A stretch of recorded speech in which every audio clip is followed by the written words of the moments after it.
Follow the Stars Home by Luanne Rice. Copyright 2000 by Luanne Rice. Read by Susie Breck. Performance copyright 2000 by Brilliance Corporation.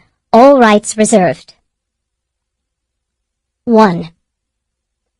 Snow was falling in New York. The flakes were fine and steady, obscuring the upper stories of Midtown's black and silver buildings. Snow covered the avenues faster than city plows could clear it away. It capped stone monuments in the plaza's dormant fountain. As night closed in and lights were turned on in every window, the woman stood with a young girl, breathing in the cold air.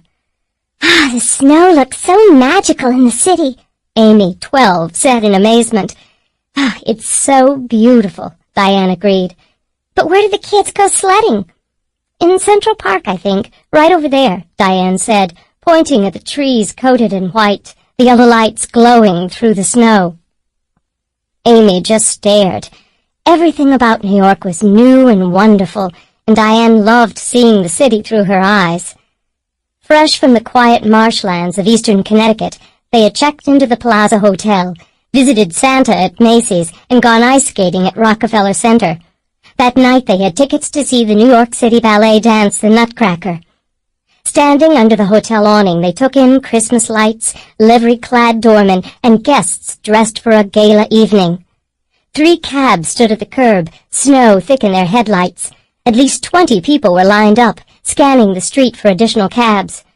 Hesitating for just a moment, Diane took Amy's hand and walked down the steps. Overwhelmed with excitement, her own and for the child, she didn't want to risk missing the curtain by waiting in a long taxi line. Standing by the curb, she checked the map and weighed the idea of walking to Lincoln Center. "Diane, are we going to be late?" Amy asked. "No, we're not," Diane said, making up her mind. "I'll get us a cab." Amy laughed, thrilled by the sight of her friend standing in the street, arm outstretched like a real New Yorker.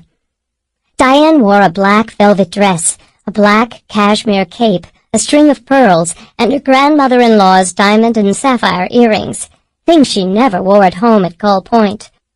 Her evening bag was ancient, black satin, stiff with years spent on a closet shelf. It had come from a boutique in Essex, Connecticut. "Oh, let me hail the cab," Amy said, dancing with delight, her arm flying up just like Diane's. Her movement was sudden, and slipping on the snow, she grasped at Diane's bag. The strap was very long. Even with Diane's arm raised, the bag swung just below her hip. Nearly losing her balance on the icy street, Diane caught Amy and steadied them both. They smiled, caught in a momentary embrace. Sample complete. Ready to continue?